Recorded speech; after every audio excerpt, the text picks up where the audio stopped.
Darwin. Dans ce screencast consacré à PowerPoint 2010, nous allons voir comment utiliser des en-têtes et des pieds de page. Avant d'effectuer votre présentation, il peut être utile de pouvoir afficher des informations supplémentaires sur les différentes diapositives de votre présentation. C'est pour cela que nous utilisons les en-têtes et les pieds de page. Donc, pour ajouter des en-têtes et des pieds de page à vos différentes diapositives, il suffit d'aller dans Insertion, puis ici vous avez donc un bouton en-tête et pieds.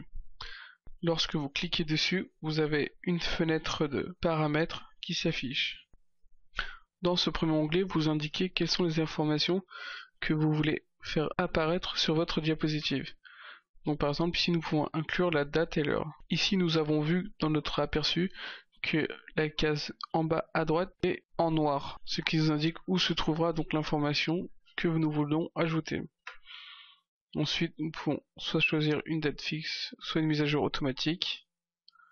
Nous avons également le numéro de la diapositive que nous pouvons voir affiché au milieu en bas de la page, ou ajouter une pied de page avec ce que nous voulons à l'intérieur. Nous pouvons également cocher une case pour pas que tout cela s'affiche sur la diapositive de titre.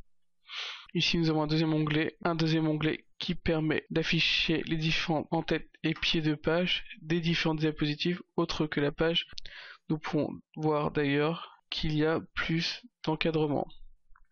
Donc pareil, ici par défaut, vu que nous avons coché le numéro de page juste avant, le numéro de page est coché et donc apparaîtra en bas à droite des autres diapositives. Nous pouvons toujours ajouter Darwin en pied de page. Une fois ceci fait, nous appliquons et ici nous pouvons voir donc le numéro de la page qui est apparu ainsi que Darwin en bas à gauche dans nos deux diapositives. Nous pouvons bien sûr, en cliquant dessus et en allant dans l'onglet format qui est apparu, régler la couleur, le style du numéro, etc.